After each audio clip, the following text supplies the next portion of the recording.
Bom dia, pessoal. Ainda não temos uma mulher para o nosso programa, mas teremos em breve. Bom dia. Ó, o Rocha já está de volta a esse país subdesenvolvido chamado Brasil, né, Rocha? O Brasil é um país maravilhoso. Só Não, não é ninguém melhor disse do que que. não é, mas ele é mais pobre que Portugal. Não acho que não. O Brasil. É sim, Não, Rocha. não tem acho que não, Rocha. Não vamos negar as estatísticas, porra. Não, ele quer dizer que o Brasil, o Roger quer dizer que o Brasil tem mais volume, né? Mais presença. O PIB Depois, bruto do Brasil, o PIB de Portugal é um décimo do nosso. O problema é que a população lá é pequenininha, é 10 milhões. A nossa população de mais. a população é 20 vezes menor do que a nossa. O PIB é um décimo do nosso, como nós somos um décimo dos Estados Unidos. Então a gente vê Portugal bem pequenininho, assim como os Estados Unidos vê o Brasil bem pequenininho. Tem um amigo português que disse o seguinte: que se não fosse o Brasil, a língua portuguesa não existiria mais. Eu não tenho a menor dúvida. E também não tenho outra dúvida, que a grande obra que Portugal deu para o mundo foi o Brasil. O que mais Portugal deu para o mundo? O vinho do Porto? Pastel de Portugal é, Belém. Pastel de Belém só a gente sabe, os portugueses, né, o Renato? Ninguém Em sabe dessa. Paris é muito vendido, Alberto, é É, impressionante. Tem toda uma cadeia de padarias bastante popular que tem, além de croissant, pastel de pastel Belém. de... Os portugueses levaram para lá. Foi recente isso, a invasão portuguesa, né, na França, né? É, é. Roberto, a primeira marinha do mundo foi a de Portugal. Portugal teve um papel extraordinário, né, na criação do eurocentrismo. Né? Mas quando Uma, você fala de marinha, você não pensa em Portugal, né? Eu só estou dizendo a herança para o mundo. Quando você fala de Brasil, você pensa em Portugal. Agora, quando você fala em marinha, você não pensa em Portugal, pô. Foi só a primeira do mundo. exatamente, foi a primeira marinha do Mas mundo. qual o balanço que você faz, o Foi o Rocha? primeiro Estado nacional. Acho que os dois primeiros Estados nacionais foram Portugal e Espanha. Espanha não. Espanha demorou mais, porque Mas a a Castilha, unificação não? espanhola é muito. Não, mas a Espanha mesmo, com unificação, é depois da revolta, depois da Guerra de Sucessão, em 1700. O Estado de Isso português antecede tudo o muito britânico, né? estável. A Inglaterra, né? Oi? O Estado português antecede o Estado inglês.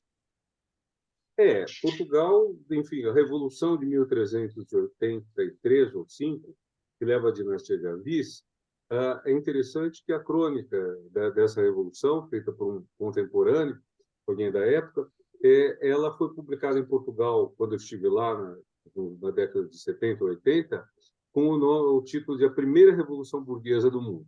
E, de fato, o rei de Portugal assume uma importância muito grande. Agora, você comparou com a Inglaterra, é interessante, porque com a conquista normanda, todas as terras que eram dos nobres saxões foram confiscadas e foram dadas à sua nova nobreza pelo primeiro rei anglo-saxão, primeiro rei normando, que foi Guilherme, o Conquistador. Então, isso fez da Inglaterra um feudalismo perfeito. Então, toda a terra vinha do rei, enquanto o feudalismo no continente europeu foi se compondo, assim, uma espécie de bric-a-brac, você vai juntando uma coisa, colando outra.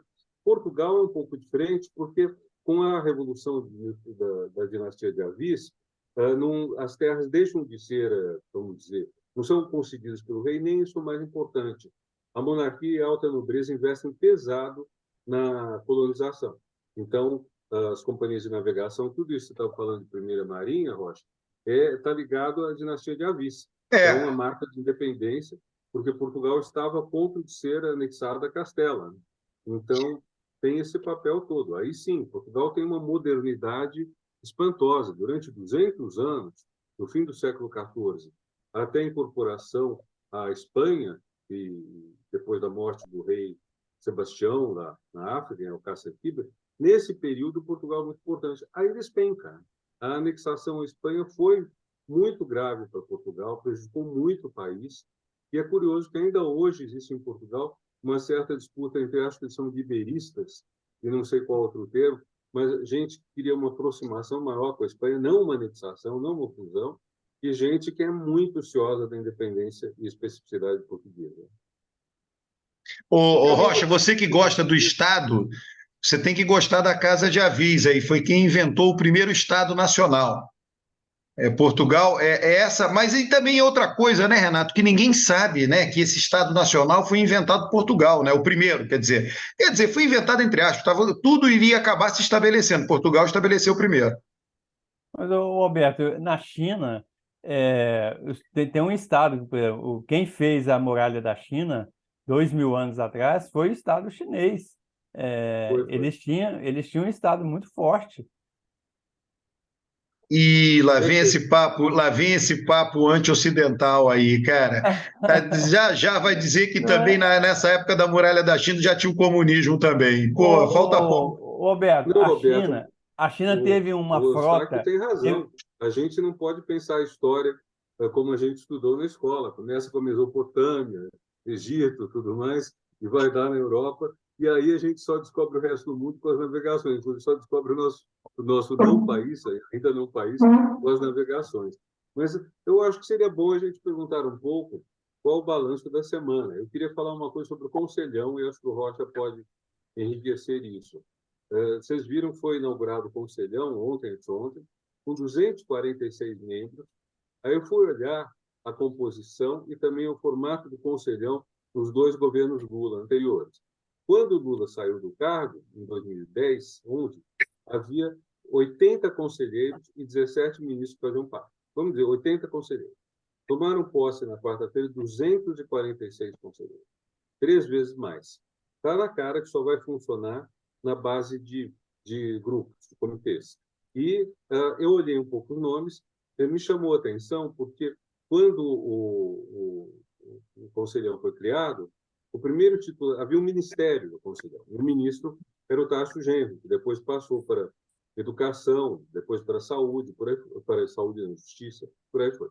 Mas o Tasso era o ministro associado ao Conselhão, que ele gostava, porque a ideia do Tasso é um projeto nacional, e isso seria o espaço de bolar isso, e ele tinha uma assessora direta que a chamava Eunice, com a qual tinha contato, como diretor da CAPES que eu era. E aí ela se referia ao Conselhão, em tom de brincadeira, mas não só brincadeira, como o PIB, porque tinha muito empresário importante. Os grandes empresários brasileiros estavam no Conselhão. Não saberia citar de nome, mas provavelmente estava o Gerdau, estava toda essa gente.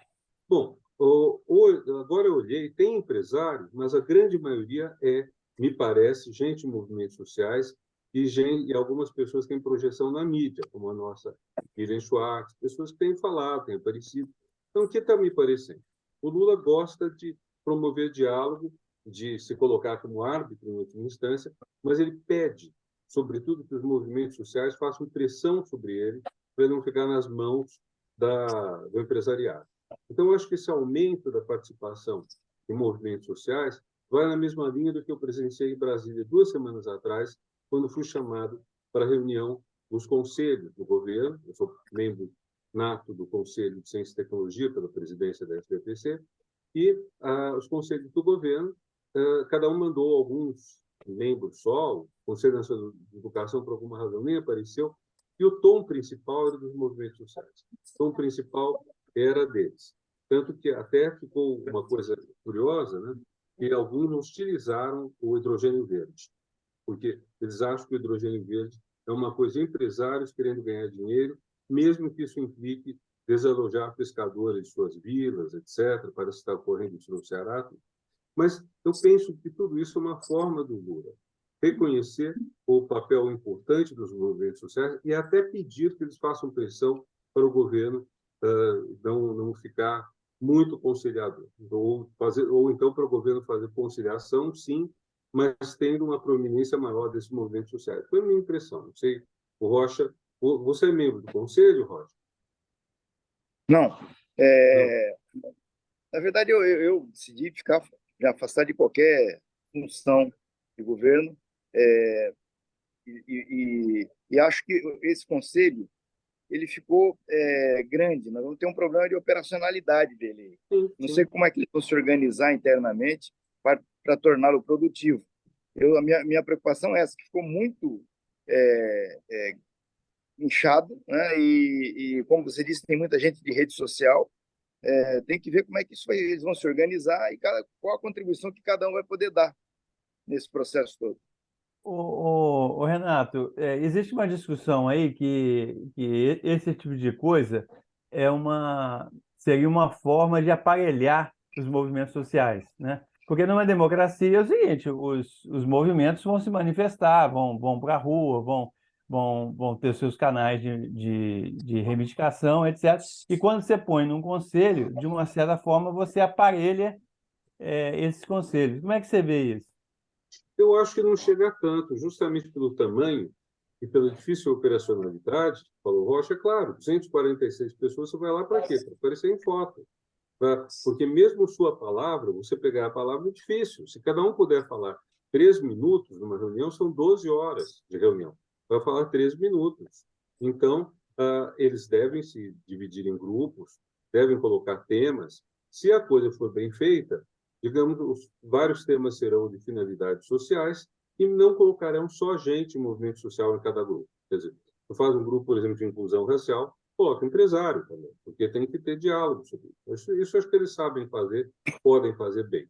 Agora, aparelhar é dizer demais quando você é 240 avos de um órgão não deliberativo, eu acho que é muito pouco. Eu acho que sim, é uma ideia de aproximação, de uma espécie de praticamente troca, né? O governo dá um reconhecimento a esses movimentos, que sabem que serão escutados, mas, ao mesmo tempo, o governo consegue o apoio desses movimentos para as políticas que vai fazer. Eu falei, um desses dias, para os professores de Santa Catarina. É muito interessante, porque fazem parte dos movimentos que querem a revogação do ensino médio. Bom, a revogar a reforma do ensino médio. A reforma foi feita por lei. Para revogar, você tem que fazer uma outra lei. E vai voltar uma coisa que já não existe mais, o ensino médio antigo. A reforma foi muito mal feita, foi praticamente um logro, assim, de dizer às pessoas que cada um ia poder escolher o itinerário que quisesse. No momento, estava cortando verbas, então eles prometiam, teriam que multiplicar por 5 o número de salas no ensino médio. Imagina, não tem chance, 5 itinerários.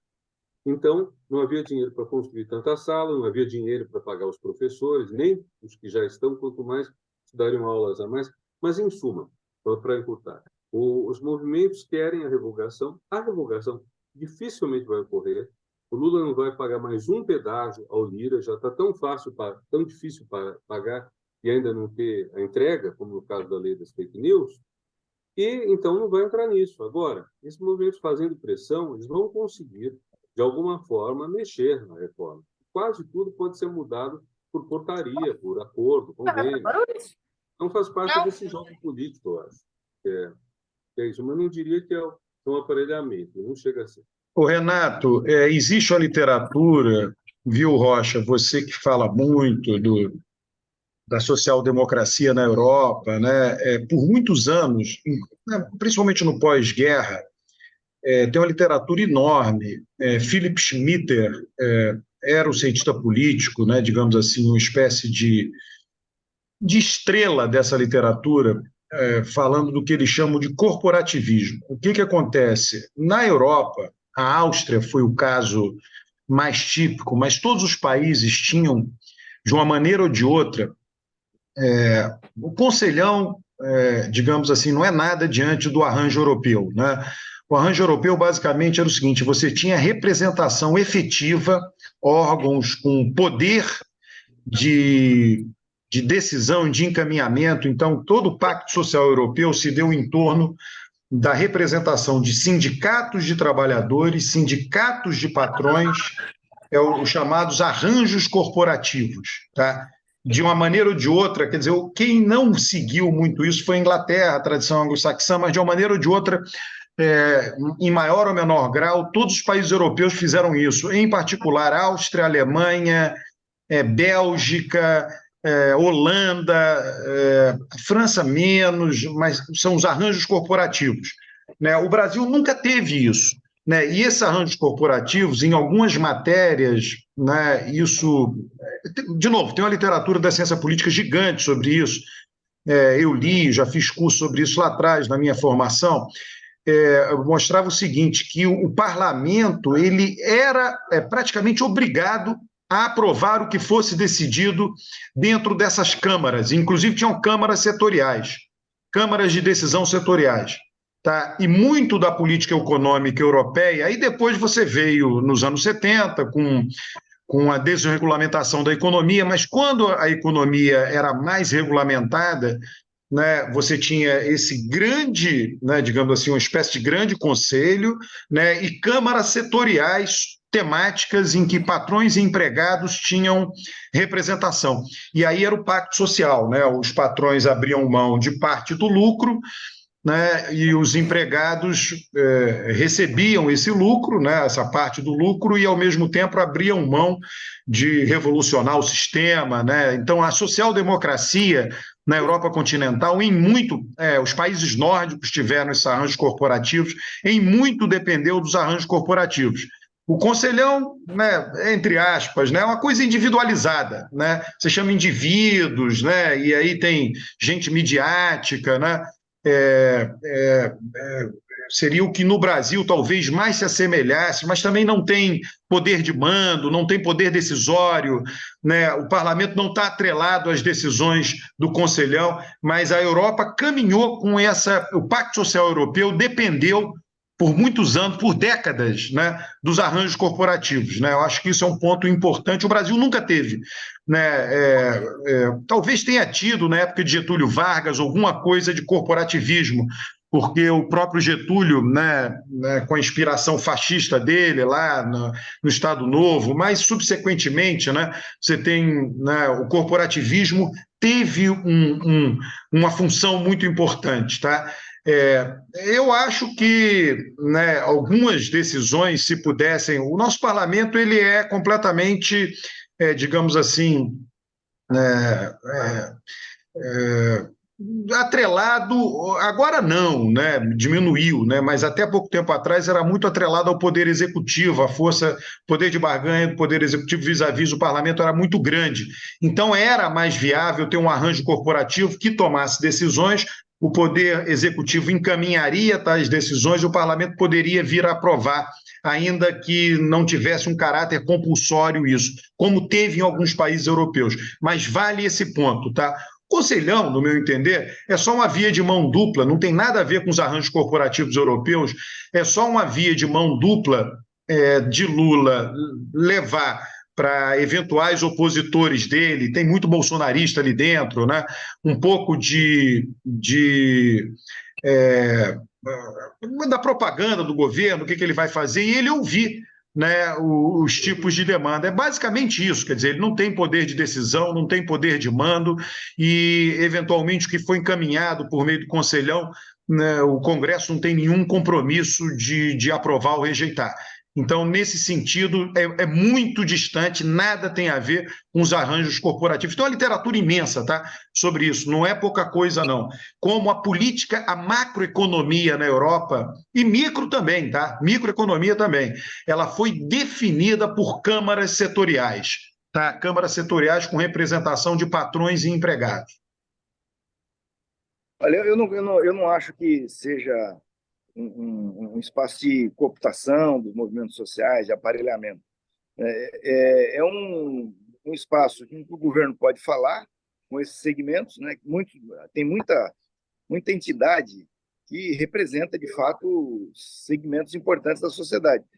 Então, é um jeito do governo falar com esses segmentos e também um espaço para os segmentos falarem para o governo. Isso eu acho isso importante. Não acredito, sinceramente, que tenha sido, até porque não tem salário, vocês já disseram aí que não é deliberativo, é um espaço para as pessoas irem lá falar. O MST tem falado, né, tem se postado, agora recentemente andou fazendo ocupações, que não tinham objetivo de permanência nas propriedades, mas de ação política para pressionar o governo nos objetivos que o MST acha importante, na nomeação de pessoas que o MST acha que são importantes, mas o MST está lá também, vai ser um espaço onde ele vai falar, os empresários. Então, eu acho uma coisa boa. Certo? Agora, eu acho que tem que ter capacidade operacional. Se conseguir ter capacidade operacional, é possível que de lá a gente consiga extrair coisas boas para a sociedade. Olha, vale mencionar aqui, né, essa semana, algo importante, que foi a derrota do governo no marco do saneamento. O Lula fez decretos modificando alguns pontos do marco do saneamento e a derrota do governo foi forte, né? Foi 295 votos para rejeitar alguns tópicos, os mais importantes, né, das modificações, e 136 votos a favor. Quer dizer, a esquerda pura tem 136 votos na Câmara dos Deputados. Só, né? Uhum. Assim, eu acho que foi não sei o que o governo queria com isso aí, sinceramente, né? Porque foi para lá, é uma coisa que não foi debatida com o Congresso, aparentemente não foi debatida com o Congresso antes. O governo não interagiu com as lideranças para saber os segmentos do setor. Acho o seguinte, voltando a coisa que nós já discutimos aqui, fala-se muito que o governo quer privilegiar as empresas que já estão instaladas. Só que é o seguinte, essas empresas elas já têm uma participação relevante da iniciativa privada. A empresa de saneamento aí, como a do Paraná aqui, que o capital privado está participando, inclusive ocupando o cargo de direção na empresa, né? E esses caras aportaram dinheiro, fizeram investimento para construir essa solução, essa situação. E, agora, o que o marco regulatório está fazendo é tirando esses caras de onde eles estão, né? Sob o pressuposto que eles são o Estado. Eles não são o Estado, né? E aí houve uma tentativa desse segmento de se proteger. Não, já que nós vamos ter que sair, nós precisamos ter Rocha, indenizado os investimentos que nós fizemos. Esses grupos privados que entraram na Sanepar colocaram muito dinheiro lá. Rocha, o marco do saneamento é algo muito criterioso, né? O setor público não levou o saneamento aos pobres no Brasil. É um fato. O setor público não levou o saneamento aos pobres. O setor público levou o saneamento a quem podia pagar. Né? Foi isso que aconteceu no Brasil. 55% da população brasileira tem... É o seguinte, esse ponto que você está falando é importante, eu estou te interrompendo para a gente achar o... Não, pode interromper, não tem problema não. É o seguinte, vamos pegar aqui o exemplo do Paraná. Certo? Os lugares onde não tem saneamento no Paraná, ninguém vai querer ir. Ninguém vai querer ir. Os caras querem entrar no lugar onde... O cara quer ir em Curitiba, Maringá, Londrina, Cascavel, entendeu? Rocha, os estados que mais têm saneamento no Brasil são São Paulo e Paraná, região sul. A questão do saneamento não ter atingido, né, a população pobre é muito mais o Nordeste. O Nordeste é um vazio de rede de saneamento e as periferias das grandes cidades. Então, o que aconteceu? Esse marco do saneamento fixou metas, né? Eu acho que toda vez que fixa meta tem que ter punição, aquela coisa toda, né? Você vê o arcabouço fiscal, você pode fazer ou não, que não vai dar em nada. Não tem punição para cumprir ou não.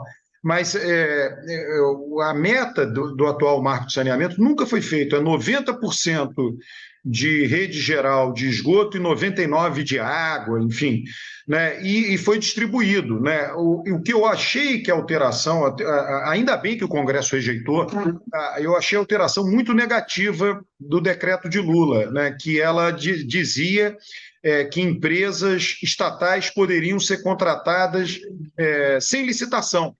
Né? Sei lá, eu achei um completo absurdo. O Congresso não aprovou isso. A derrota de ontem foi nisso, e especificamente também em empresas estatais que elas tinham que mudar o balanço, apresentar o balanço, enfim, ter tudo ajustado, né? E o decreto de Lula permitia que empresas, mesmo com a contabilidade juridicamente já ajustadas, pudessem ser contratadas. Né? E o Congresso rejeitou esses dois tópicos, foram os mais importantes de ontem.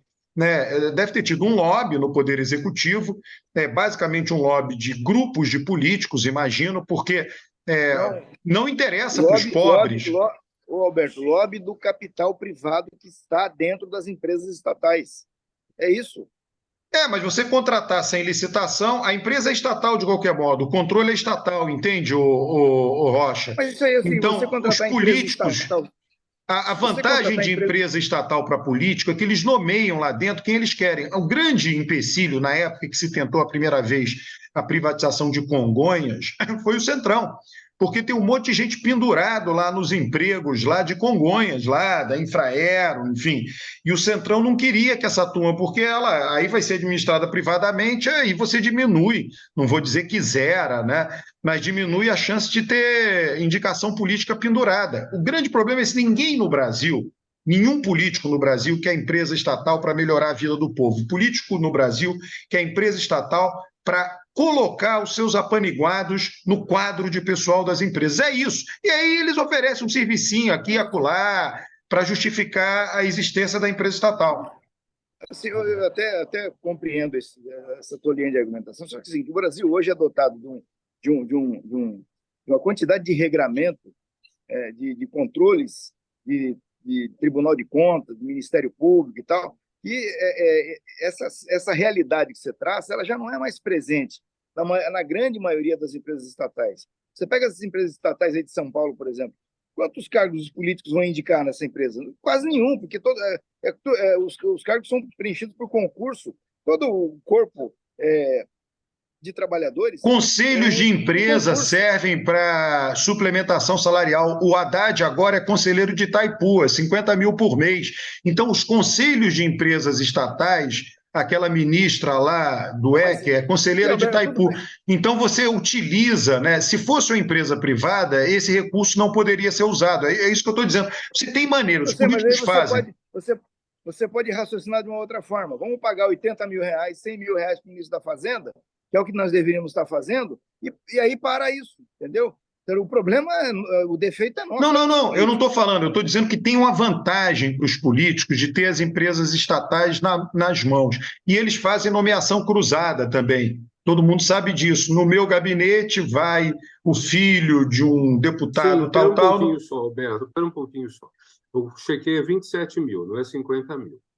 Itaipu. Eu não sei se é gestão por reunião ou se é por mês. Mas a esposa também. 27 mil, a esposa tem Não é essa a questão. Um emprego no governo também? Isso, embora eu tenha dúvidas quanto à moralidade, ou quando o ministro não quis entrar para nenhum conselho, etc. Mas, apesar de eu discordar disso, isso numa verba de bilhões ou muito mais, é muito pouca coisa. Não é isso que define a validade ou não de uma empresa estatal. A questão que o Rocha está colocando, eu acho que é mais ou menos o seguinte.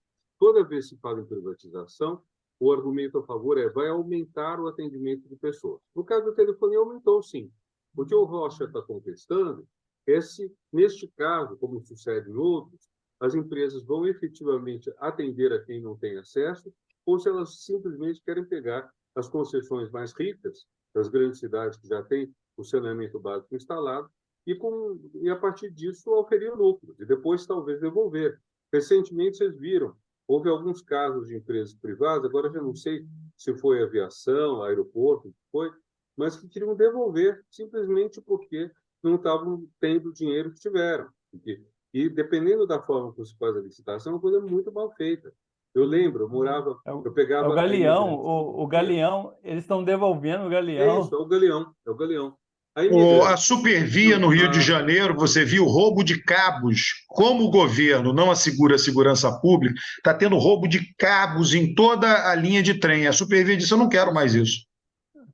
E em São Paulo, quando o Mário Covas privatizou a Imigrantes, ele teve dois erros. O primeiro é que, segundo economistas que eu vi na época, o que você ganha por uma concessão de 30 anos ou pela venda definitiva é a mesma coisa.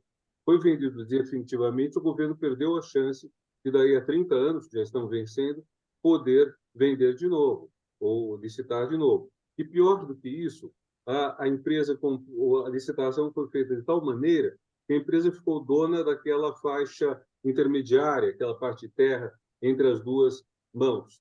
E aí o que fez? Ela simplesmente vendeu, a empresa simplesmente ganhou tanto dinheiro quanto com cabos de fiação óptica para a internet. É uma coisa que não tinha passado pela cabeça dos que venderam. Então, a privatização, eu não estou contra a privatização, deixando claro, Alberto, mas tem que ser muito bem feita. Não pode ser feita por contratos que depois tenham furos, ou por inépcia de quem fez o contrato, ou talvez até de má fé. A gente não pode alegar. E aí tem mais um outro ponto, professor, que eu queria... Eu estou na advocacia há muitos anos, Eu tenho uma convicção de que o sistema de compra no Brasil é um negócio completamente absurdo. Essa coisa da licitação, a licitação no Brasil, em certos setores, é para inglês ver. É tudo combinado. Né? As empresas se reúnem antes da licitação, determinam o que Ô, cada uma vai fazer Rocha, na licitação e divide. A licitação não impede. Tanto é que todo dia tem escândalo de corrupção de processos licitatórios no Brasil. Isso não garante nada. Eu, inclusive, sou contra. Por mim, eu acabaria com a licitação e faria o seguinte: você vai comprar um carro para a tua empresa. Como é que você faz para comprar o carro? O teu diretor financeiro vai lá, faz uma tomada de preço, procura o melhor carro e tenta pagar o menor preço. É assim que se ô, faz. Eu não entendo Rocha, que o Estado tem que ficar refém de um processo em que toda vez que ele entra, ele tem prejuízo, que é a licitação por saneamento. Você acredita, sinceramente, que essa licitação vai ser séria? não, olha, a licitação do lote lá, eu acompanhei a licitação do lote de Maceió foi muito lucrativa para o governo do estado de Alagoas. Mas veja só, Sr. Rocha, a gente veio parar nisso por causa da derrota do governo na Câmara. Quando o Lula, é só procurar no Google, quando o Lula assinou esses decretos, mudando o marco do saneamento, Arthur Lira falou na época: olha, o governo não tem maioria para aprovar isso, não, nós vamos mudar. Dito e feito. Né? Isso faz umas 3 semanas, algo desse tipo, entendeu? E a derrota foi uma derrota forte, uma derrota, como é que se diz, acachapante, etc. 295 contra 136. Né? Eu acho, as informações que eu tenho de Brasília, o arcabouço fiscal vai ser aprovado, o Arthur Lira não vai criar confusão com o governo por conta disso, não. Mas ele não irá aprovar, se não mudar completamente a relação do governo com a Câmara dos Deputados, ele não irá aprovar as outras medidas que serão necessárias para que o arcabouço fiscal dê certo. Isso não vai acontecer. Sabe o que me preocupa? É o seguinte, a gente estava discutindo Conselhão, né, o governo ouvir a sociedade, é, colocar tudo quanto é movimento social dentro desse Conselhão. Agora, na democracia brasileira, o Conselhão é o Congresso. É o Congresso.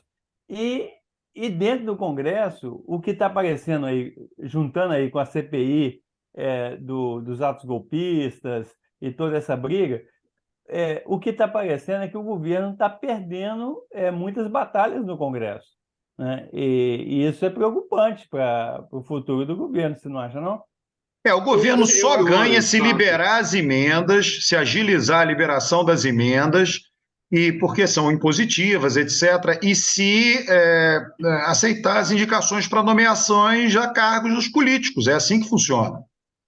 Mas isso também depende muito de quais são as batalhas. Não é que o governo começou a perder. O governo até agora não travou nenhuma batalha séria no Congresso, em termos de legislação. Essa foi a primeira lei importante, depois do que? De 4 meses, só no mês de maio para votar. Nós vamos ter o arcabouço fiscal, que eu acho que é o ponto crucial. Acho que o Lula não estava. Eu nem entendi por que começar por uma questão que, inclusive, é tão complexa, porque mesmo eu apoio o PL, mas eu não sei os detalhes do PL. Eu acho que é importante regular essa selva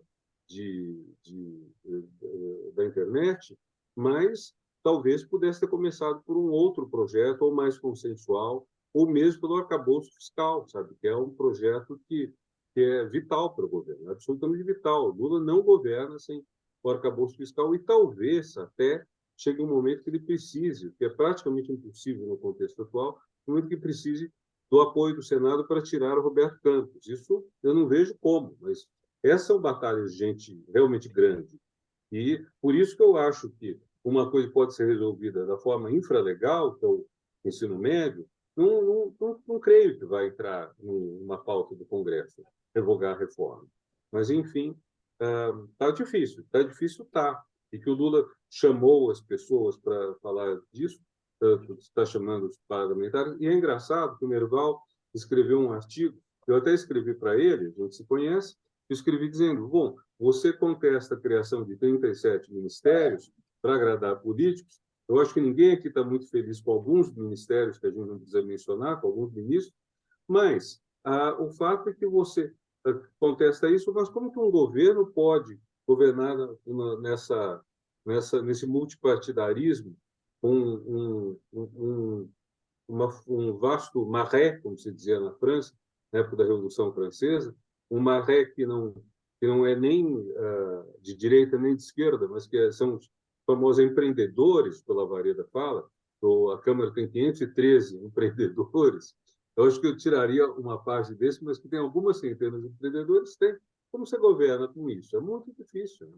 E o Lira sabe manipular tudo isso muito bem, tanto que conseguiu mais entregas do governo antes da votação do PL e, mesmo assim, não entregou o PL, né, das fake news.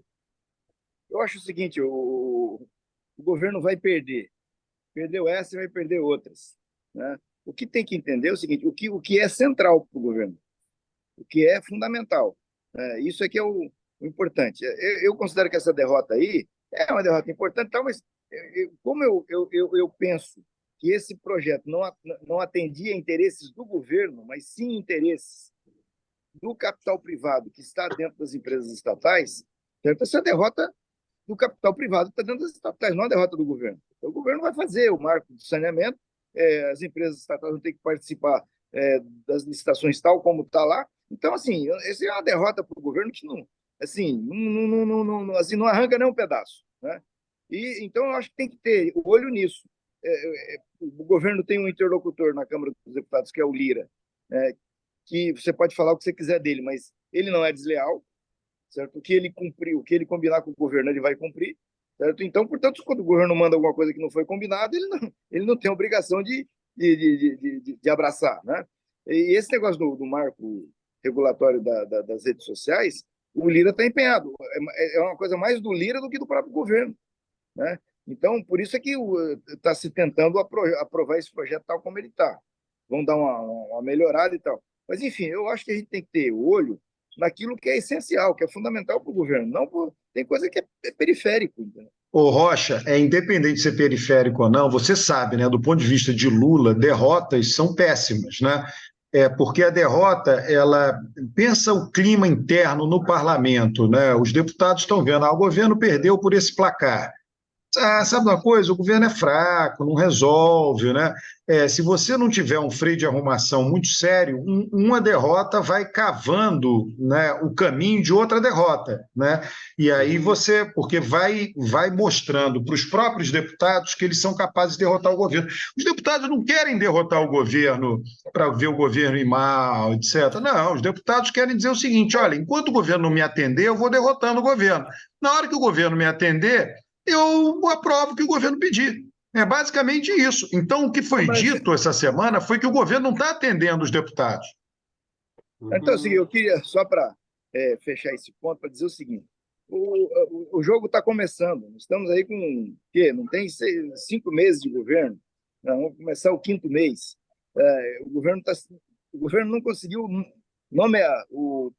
Alguém falou aqui das nomeações. Aqui no Paraná, por exemplo, o DENIT, o IBAMA, vários órgãos importantes, as pessoas indicadas não foram nomeadas ainda, né? Então, daqui a pouco chega um ano e você diz que o jogo está começando, Rocha. Já estamos chegando 6 meses aí, os Rocha. Teve governo de transição e o Lula governou o país por 8 anos e tem vários ministros que governaram seus estados por 8 anos. A gente experiente. O tempo está passando. Não, eu sei disso. O que eu estou dizendo é que o governo vai se ajustando, né? Até porque a base no Congresso não está definida. Quem são os parceiros definitivos? Mas, por outro lado, se o que você falou é verdade também é que os deputados sabem o que é essencial para o governo e o que não é. Entendeu? Então, vamos derrotar o governo nesse negócio do marco do saneamento, que isso aí não elege o governo. Vamos mostrar que a gente pode derrotá-lo. Então, o jogo é jogado assim, entendeu? Nós não podemos ficar imaginando uma cena como era do primeiro governo Lula, que ele tinha um controle grande do Congresso. Não tem mais isso, nem o Bolsonaro tinha, né? Então, já foi uma grande conquista para o governo acabar com o orçamento secreto. Imagine o governo com o orçamento secreto nessa situação aí. Então, assim, é uma nova realidade, o governo vai ter que trabalhar com ela, eu acho que vai acabar chegando no ponto, vai se acertando, e as coisas vão se encaminhar naquilo que é fundamental para o país. Ô, Rocha, se eu só mudar um pouquinho a conversa aqui, aproveitar que você está em Foz do Iguaçu, perguntar 2 coisas para você. Como é que você vê a eleição aí do novo presidente do Paraguai? Como é que isso vai afetar Itaipu, vai afetar a relação com o Brasil? E o que você achou da visita do do amigo Alberto, né? Alberto Fernandes, da Argentina, essa semana. Olha, esse é um bom tema. Eu descobri ontem, aqui em Foz do Iguaçu, que o arcabouço do tratado jurídico, o arcabouço jurídico do Tratado de Itaipu foi redigido pelo Guimarães Rosa. E a revisão final de todo o projeto de engenharia foi feita pelo filho do Einstein, do Albert Einstein, foi contratado para isso. E aí, no caso do arcabouço jurídico, o que o Guimarães Rosa fez? O que nós temos aqui? Nós temos o Brasil, que tem 230 milhões, 240 milhões de habitantes. Não, E o Não, Paraguai não, que não, tem... pô. Aumenta não. Aumenta Caraca! não. Rapaz, a Você, imprecisão. a Porra! Não, Peraí, estimativa é cara. 215, mas o censo já encontrou 207. então pronto. Mas o Paraguai tem 8 milhões de habitantes, certo? Então, como você ajusta uma situação dessa, sendo que o Brasil ia consumir a maior parte da energia da usina que seria construída? Como você ajusta isso, né? A questão da distribuição da energia entre os dois países, Os 8 milhões de habitantes preço. do Paraguai é de um censo verdadeiro ou de um censo falsificado? Então é o seguinte. Então é o seguinte, mas a disparidade é absurda entre o Brasil e o Paraguai. Então, como você constrói uma relação entre dois países tão desiguais, né, em tudo? E aí, o que o Guimarães Rosa decidiu no final, falou: o negócio assim, tem que ser 50% para cada um, né? A gente precifica o quilowatt de energia, vamos meter tudo isso no tratado e tudo tem que ser igual, certo? Tudo que o Brasil ganhar, o Paraguai tem que ganhar também. Se a Itaipu fizer um hospital do lado brasileiro, vai ter que ter um hospital do lado paraguaio. E a coisa foi feita dessa forma. A Itaipu, entrando no ponto que você tocou, Eustáquio, é um gesto do Brasil de enorme solidariedade com o Paraguai. Enorme solidariedade. Então, é uma coisa assim fantástica, né? Porque o Brasil pega um país mais pobre, menor, e dá um tratamento de solidariedade fantástico, né? E agora nessa... Só uma coisa, né, Rocha? Que eles falam que essa região aí de Foz do Iguaçu pertencia ao Paraguai, que o Brasil tomou de Foz do Iguaçu até Guaíba, o Brasil tomou do Paraguai. Então, seria não só uma solidariedade, mas como uma reparação histórica. Não, mas assim, se você lê, eu andei lendo algumas coisas aqui ontem, foi essa linha de raciocínio do Guimarães Rosa, a questão da solidariedade. Né? Por quê? Porque um país mais pobre tem que ajudar. Não adianta você ficar achando que o mosquito da dengue do Paraguai vai ficar só lá no Paraguai, entendeu? Ele vai passar o rio e vir no Brasil. Então, esse é o ponto. Né? O Brasil tem que voltar a isso, certo? A América Latina é o nosso terreiro, certo? Nós temos que cuidar. Porque se a gente não cuidar, fica ruim para todo mundo. Né? Então, esse passo do Lula em direção ao Alberto Fernandes é recuperando o que o Brasil fez nos governos do Fernando Henrique, do Lula, de olhar para a América Latina, parar de ficar olhando para a Europa e para os Estados Unidos de costas para a América Latina. A América Latina é o nosso terreiro, nós temos que cuidar do nosso vizinho.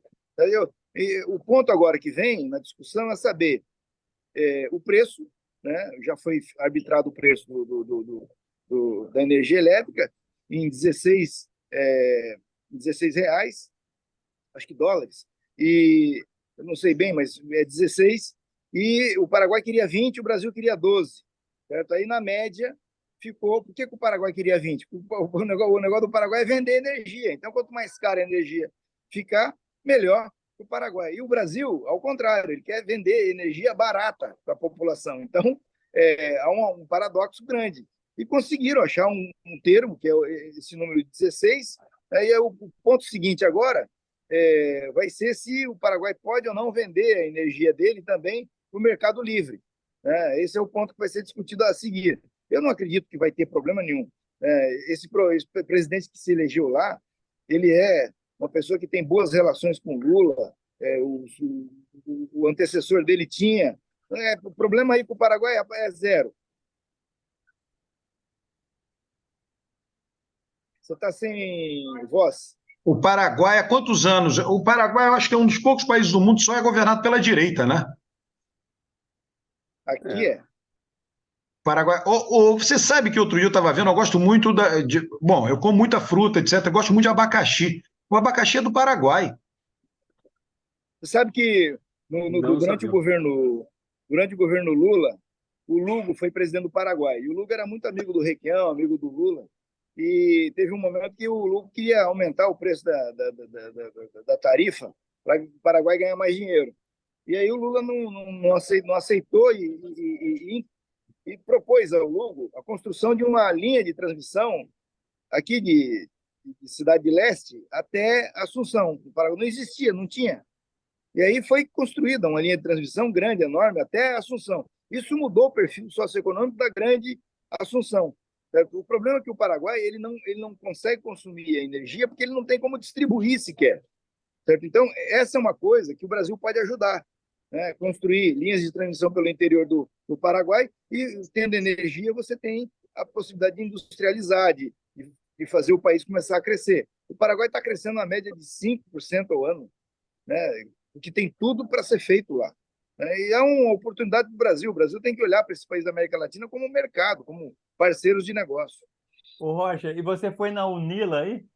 Na A universidade que Unila é o fica. seguinte, a Unila, ontem nós conversamos aqui, a última vez que eu vi a Unila foi num programa do Bolsonaro, em que ele veio aqui a Foz do Iguaçu e fez uma gravação lá, mostrando o prédio abandonado no fundo. Olha aqui, tem um prédio abandonado, não sei o que e tal. Então, o cara estava há 4 anos no governo e tem a pachorra de vir para o programa de televisão mostrar um prédio abandonado. Por que ele não terminou os 4 anos de O, governo dele? Né? E a Unila agora vai ser terminada, é um projeto fantástico, de solidariedade também. Aliás, um projeto do Oscar Niemeyer. A Itaipu vai ter dinheiro para fazer isso, mas a Itaipu não pode fazer um investimento direto no prédio, ela não pode contratar uma construtora para terminar o prédio, ela vai ter que fazer uma parceria com o Ministério da Educação ou uma parceria com a Secretaria de Educação do Paraná para repassar dinheiro para um desses entes, para que esse ente entre e termine a obra. É uma coisa, assim, é um espaço de solidariedade latino-americana fantástico. pessoal, vamos caminhar para o final e comentar sobre a coisa das vacinas aí, da vacina do Bolsonaro. O que vocês acham? Vamos, vamos.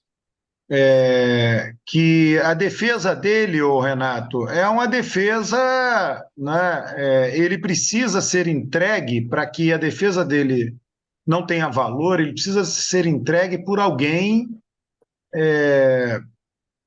que recebeu alguma ordem dele. Não tem jeito, né? Porque ele vai dizer, não, eu Roberto, ia entrar nos Estados Unidos sem vacina mesmo. Eu disse que eu tem disse que que ver que tem que ver é o que a justiça já tem na mão, certo?